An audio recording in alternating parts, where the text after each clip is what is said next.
18h41, Radar de Notícias de volta para esse terceiro e último bloco, que você já sabe é sempre no oferecimento especial da padaria Favos de Mel. Um abraço para o nosso amigo e telespectador, seu Manuel. É com muito prazer que recebo no estúdio neste momento o vereador Lamé, do PCdoB, vereador já há muito tempo atuante na Câmara também e que acaba de conquistar o seu 5º mandato. Vereador Lamé, muito obrigado pela sua presença, é um prazer recebê-lo. Seja bem-vindo aos estúdios do Radar de Notícias. Boa noite, obrigado André pelo convite, é um prazer estar aqui com vocês e estou aqui para esclarecer, para compartilhar com vocês as atualidades da política da nossa cidade. Muito bem, agradeço ao vereador pela presença, aqui vamos nessa entrevista passar a limpo alguns assuntos dessa legislatura, já projetar a próxima, falar sobre o futuro da nossa cidade, entre outras questões. Eu quero começar, vereador, perguntando para o senhor o seguinte: o senhor, como eu acabei de dizer, acaba de conquistar mais um mandato, vai para o seu 5º mandato aqui na nossa cidade, um número bastante expressivo. Então a pergunta de forma bem objetiva é a seguinte: na opinião do senhor, qual a importância, o simbolismo dessa vitória do senhor nas urnas no último dia 6 de outubro? A importância é o reconhecimento do trabalho que tivemos. Não é fácil você ter 20 anos consecutivos como homem público numa metrópole como Guarulhos, com problemas muito sérios, com muita coisa. Se você pegar a cidade o ano passado, tirar uma foto do ano passado, comparar com hoje, é outra foto, e em todos os sentidos. Não estou falando só do plano físico, mas sim do plano também humano. Então, é muita diversidade e muita distância entre o bem feito e o mal feito. Vereador, muitas pessoas que por aqui passaram na nossa bancada trataram a eleição de 2024 como talvez uma das mais atípicas, outros dizem que foi uma das mais difíceis.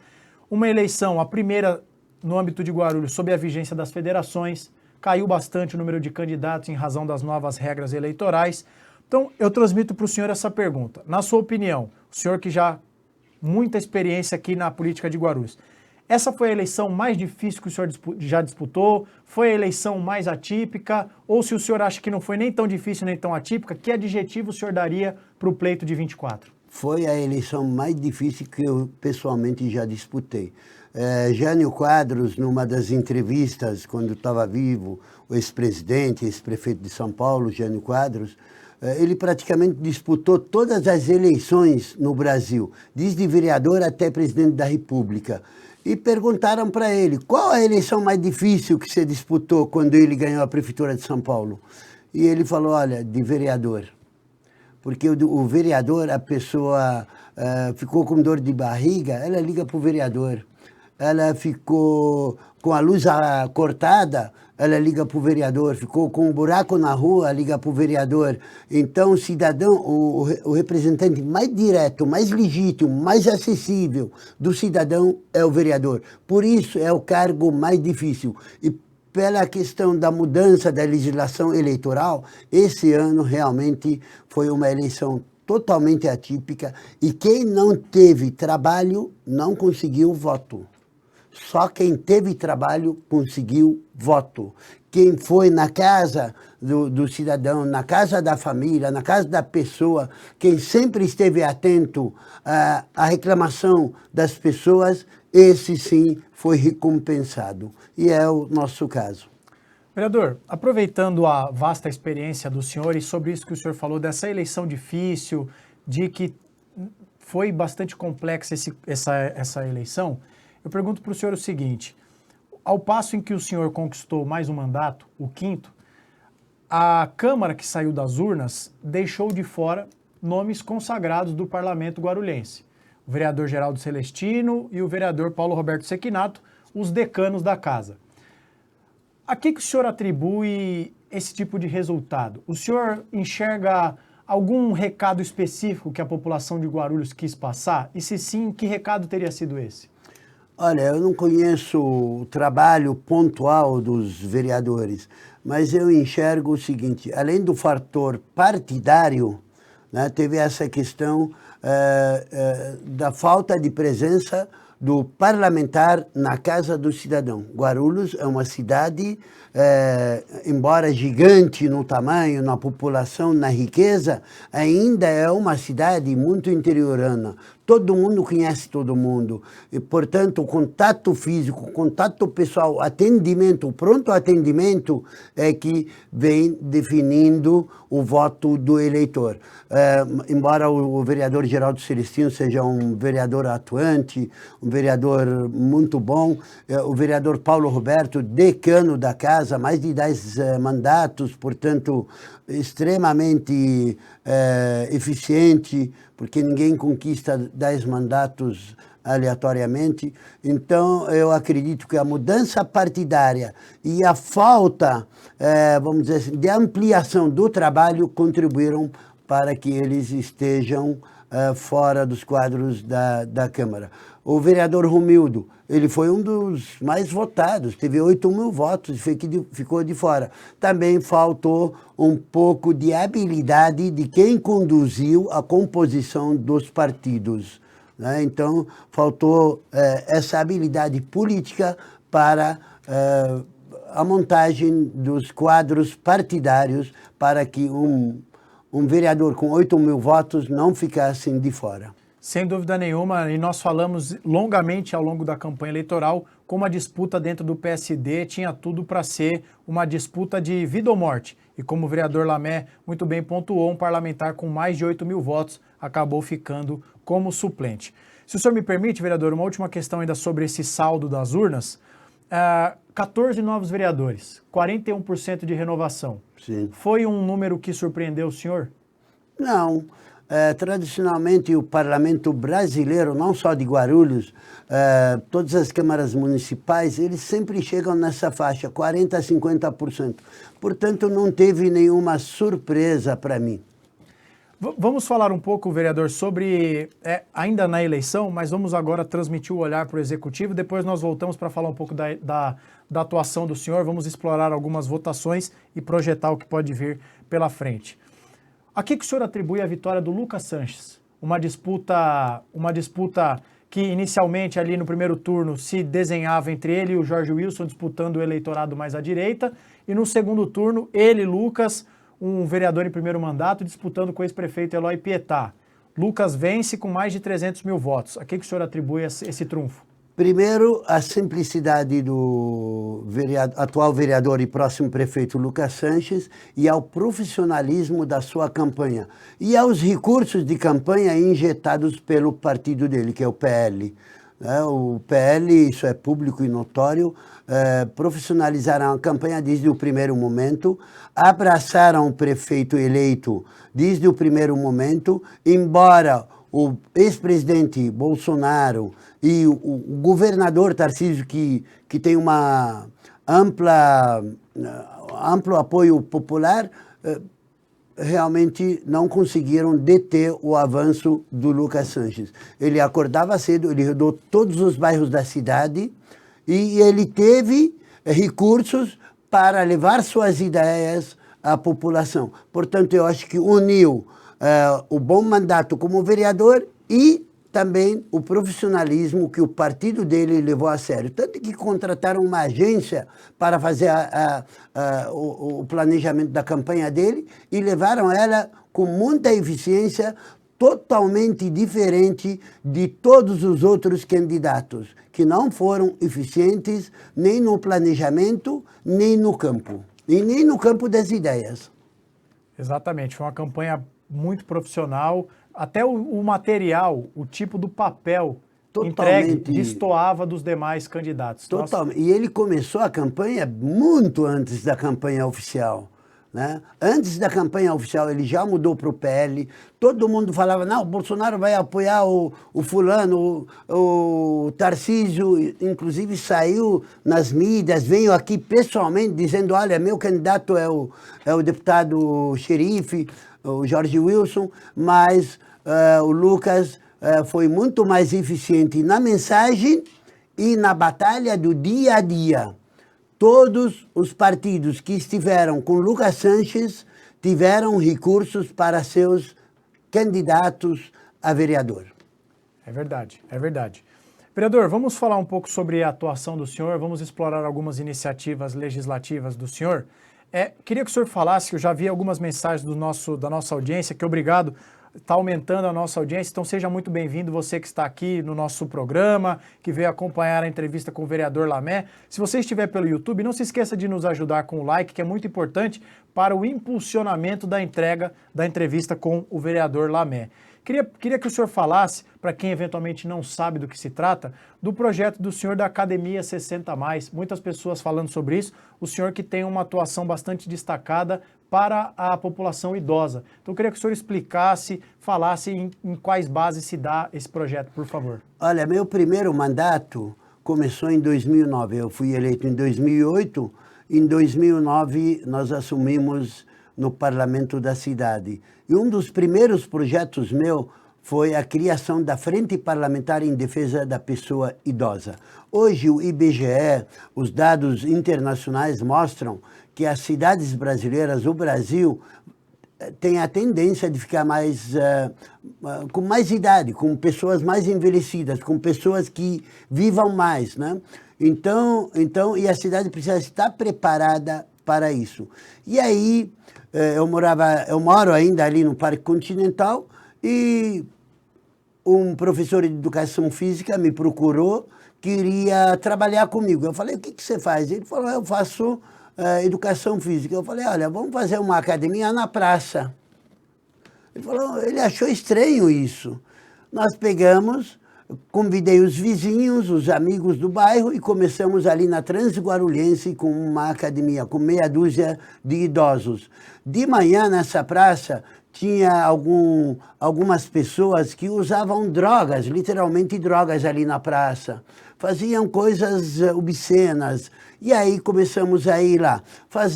Começamos a fazer a academia ali e a academia foi crescendo. De meia dúzia, hoje tem 200 pessoas ali no Parque Continental. E o pessoal que mal usava a praça, começaram a sair fora. E a prefeitura, os moradores, nós começamos a reclamar muito para a prefeitura, para que a prefeitura desse mais atenção àquela praça. E a prefeitura começou a limpar mais, a colocar lixeiras, transformou o ambiente ali. E hoje, a Academia 60+, ela é presente em 32 localidades na cidade de Guarulhos. Tem mais de 3.000 alunos inscritos, com algo muito barato. Cada professor recebe hora a aula. Portanto, é uma coisa que tem custo mínimo para o poder público. E o mais importante, os resultados são inacreditáveis. Pessoas que não conseguiam dormir direito, pessoas que não conseguiam dormir com tranquilidade, que tinham dores nas pernas, começaram a fazer esses exercícios e hoje respondem. Tem pessoas que me ligam, me agradecem. Outro dia eu estava ali perto do cartório, ali na Avenida Esperança, e uma moça veio e me abraçou. Falou, olha, muito obrigado, eu te agradeço muito.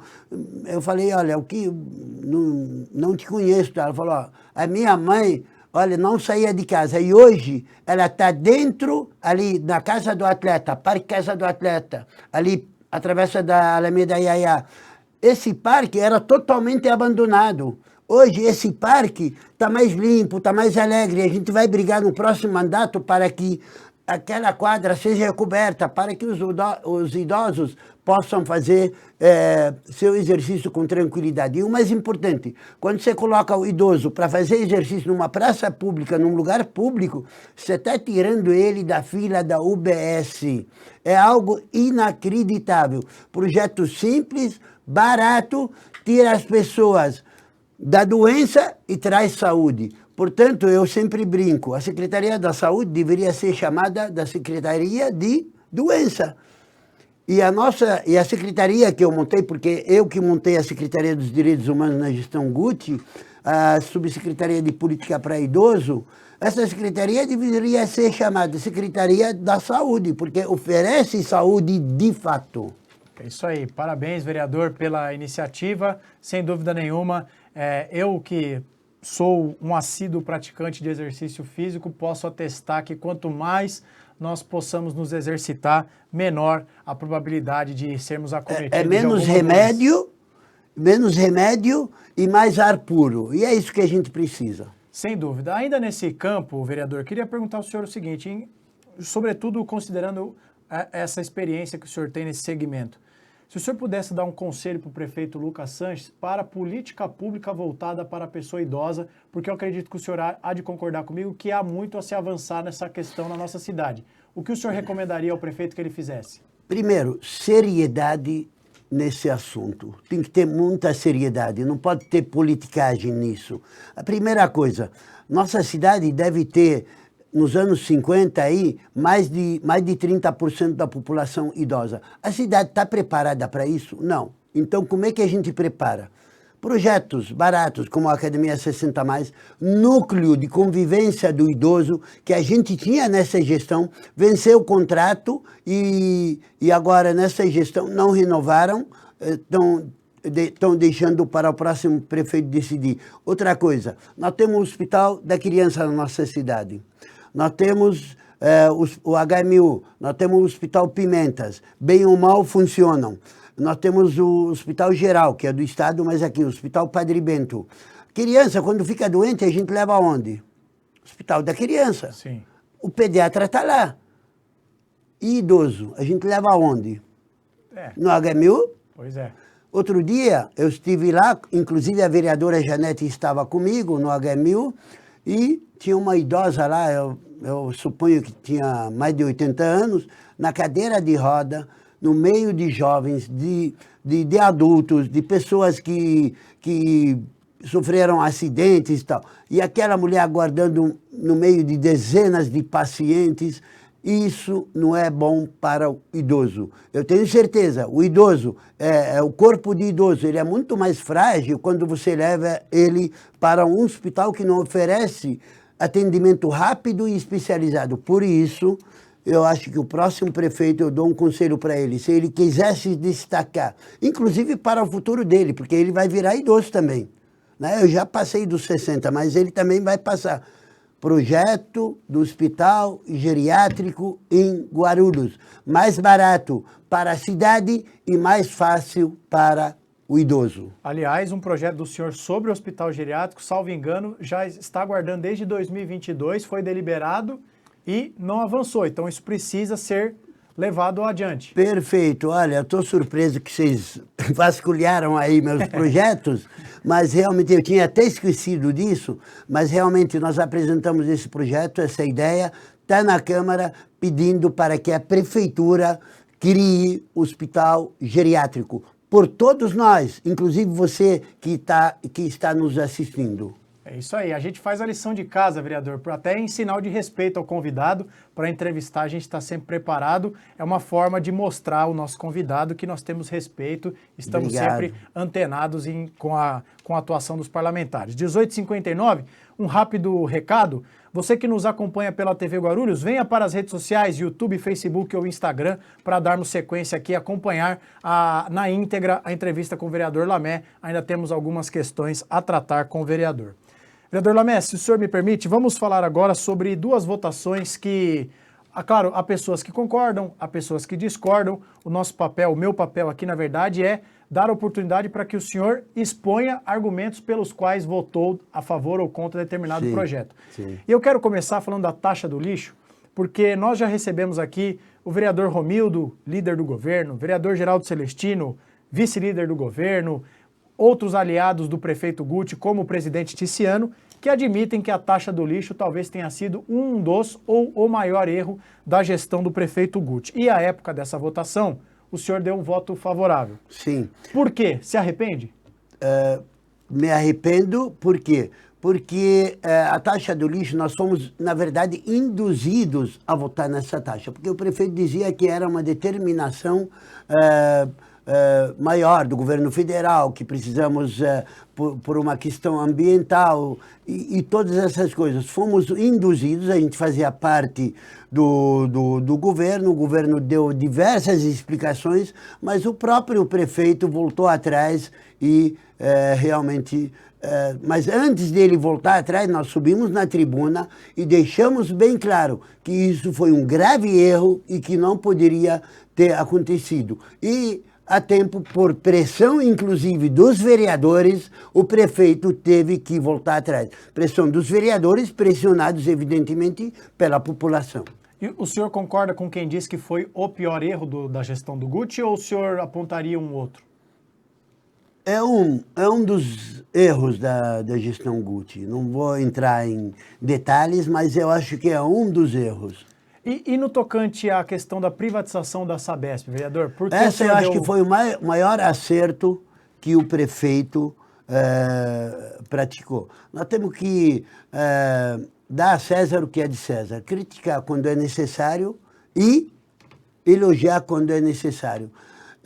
Eu tinha uma casa ali perto da Via Abril, ali no Parque Continental, onde hoje é o Nagumo, construíram o Nagumo ali. Ali eu morava bem lá embaixo, em frente à Via Abril. E aí a minha mãe morava na parte de cima, no Parque Continental 1. Toda vez que ela tinha que lavar roupa, ela tinha que carregar um balde e descer até minha casa para lavar a roupa dela. Por quê? Porque não tinha água. A gente brigou muito na época com o então prefeito Almeida, brigamos muito. E aí ele inventava histórias. E aí a gente depois descobrimos que realmente o SAAI não pagava a água da Sabesp e a Sabesp cortava a água. E é isso que aconteceu.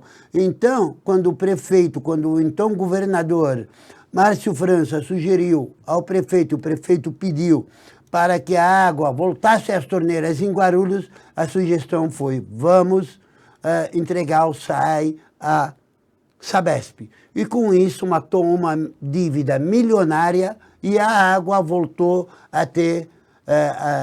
a jorrar nas torneiras dos guarulhenses. E a Sabesp passou a trocar os canos, porque todo dia tinha um buraco na cidade. Por quê? Porque os canos eram tão velhos que precisava trocar. E a Sabesp começou agora a fazer obras de restabelecimento dos equipamentos das águas.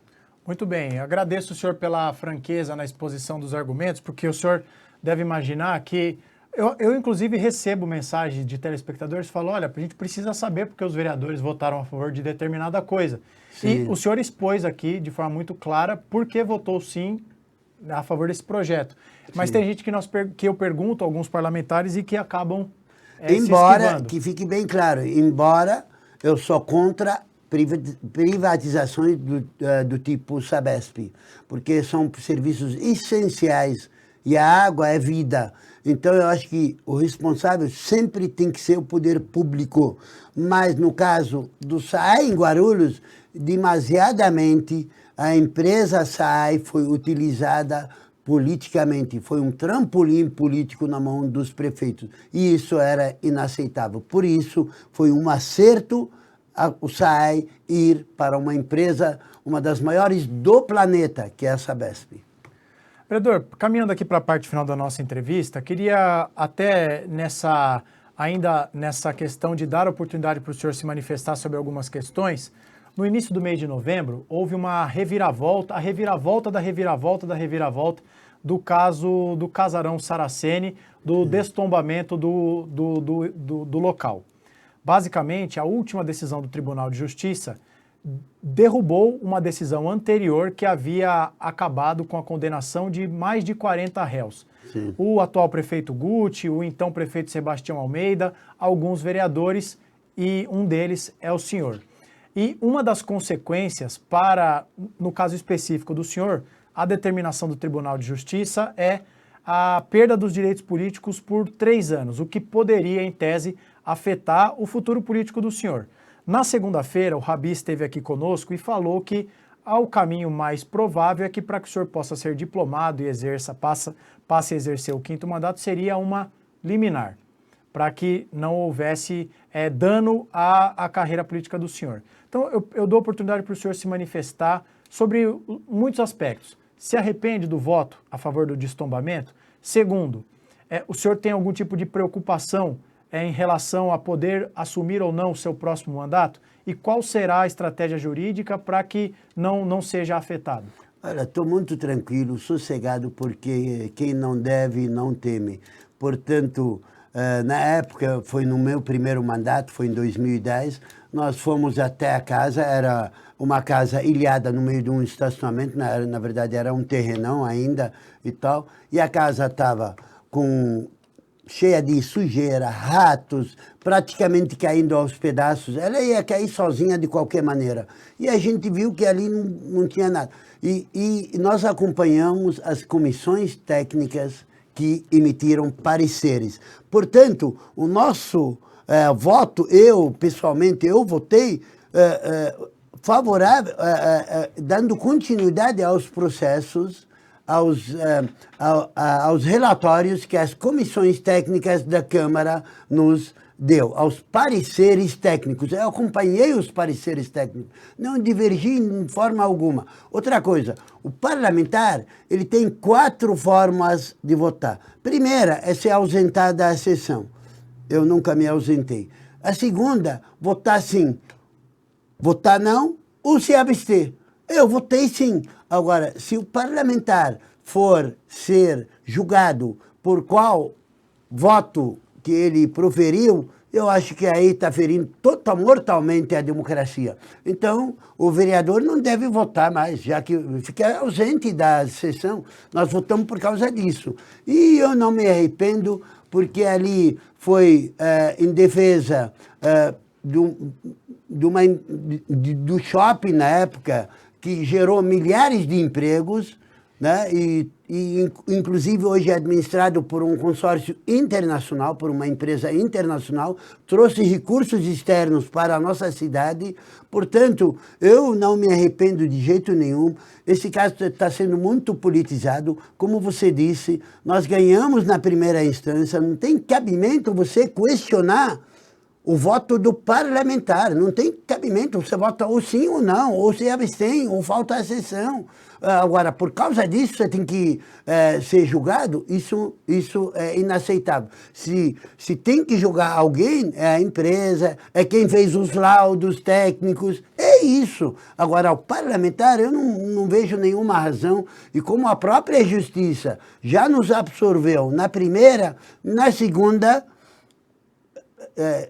instantaneamente fomos condenados, na minha vista, no meu ponto de totalmente injusto, porque não tem nenhuma infração lógica. A infração porque eu votei, não tem lógica. E todo mundo pode pegar as fotos da época da Casa Saraceni, não tem nada de histórico ali. Não tem nenhuma coisa, vamos dizer assim, tem muito mais casas que foram derrubadas, muito mais antigas, muito mais velhas, que não é o caso. Eu não vejo nenhum problema, tá? E eu estou muito tranquilo. Lógico, o pessoal jurídico já recorreu, já estamos tranquilos quanto a isso. Eu tenho plena confiança na justiça, e quem não deve, não teme. Tá bom? Então, ponto final nisso. Estou no meu 5º mandato, graças a Deus. Sabe, eu ando de cabeça erguida, na cidade inteira, em todos os lugares. Portanto, eu não tenho nenhuma preocupação quanto a isso. E continuarei a servir os guarulhenses, continuarei a servir essa cidade. Faço questão. E eu faço isso porque eu gosto, porque eu quero. As pessoas podiam pensar assim, poxa vida, a véspera do feriado, o vereador deve estar agora, sei lá, na praia, na fazenda, no sítio, não sei aonde. Eu gosto de estar aqui. Minhas férias, sabe quando eu viajo? Eu só viajo no período do Natal e Ano Novo. Quando a gente está em recesso, eu fico feliz, porque eu vou visitar a Neuza, vou visitar o José, vou visitar a Maria. Gosto de entrar na casa da pessoa, tomar um café, comer um pão com queijo, e é isso. Melhor do que isso é impossível. Vereador, muito obrigado pela entrevista. Acho que foi uma boa entrevista. Tive o prazer de entrevistar o senhor pela primeira vez, o parlamentar já com muita bagagem, muita história aqui na cidade de Guarulhos. Foi um prazer de minha parte, espero que o senhor tenha gostado, e além do senhor também, a nossa audiência. Então, muito obrigado. Volte mais vezes ao Rodar de Notícias, as portas do nosso programa estão sempre abertas, e fica à vontade para mandar o seu último recado nessa véspera de feriado. Olha, eu quero te parabenizar pelo profissionalismo. É bom que se diga, minha formação é jornalista, trabalhei nos principais jornais da cidade.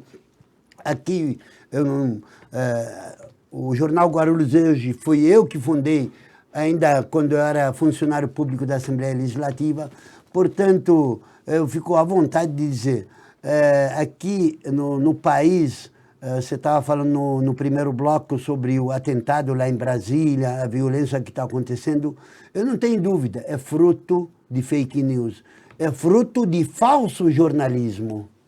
E muita gente que se diz jornalista pega um celular e passa pelas redes sociais e se diz que é jornalista, mas nem sabe o que fala e tal. A primeira coisa, jornalismo, é checar a informação. Então, parabéns pelo profissionalismo de checar as informações para depois colocá-la no ar. Obrigado. Muito obrigado, vereador Lamé. Nós encerramos desta forma mais uma semana aqui no Radar de Notícias, mas quebrando o script do nosso programa, não poderia encerrar essa semana, essa quinta-feira de trabalho, sem dizer para você que nos acompanha que hoje é aniversário de uma pessoa muito especial para o Radar de Notícias.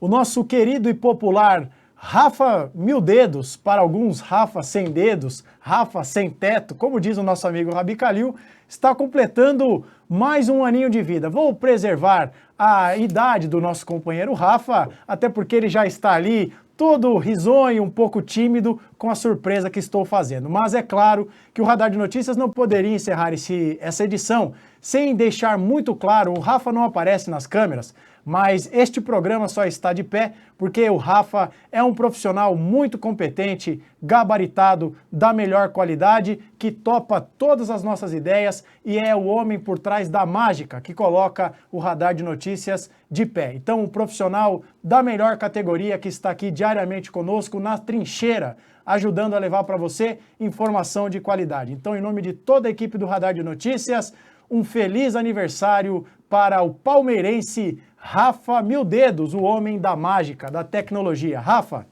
feliz aniversário mais uma vez e obrigado por deixar o Radar de Notícias de pé todos os dias. Então, feito este registro, vereador Lamé, vamos embora, vamos descansar. Na segunda-feira estaremos por aqui. Muito obrigado pela presença do senhor mais uma vez e dessa forma nós nos despedimos. Um bom feriado prolongado para você, um bom final de semana, que Deus abençoe, bom descanso. Nos vemos na segunda-feira, 18 horas. Até mais. Obrigado. No ar, Radar de Notícias. Prestação de serviços, utilidade pública, informação, líder de audiência, atendendo a comunidade. Radar de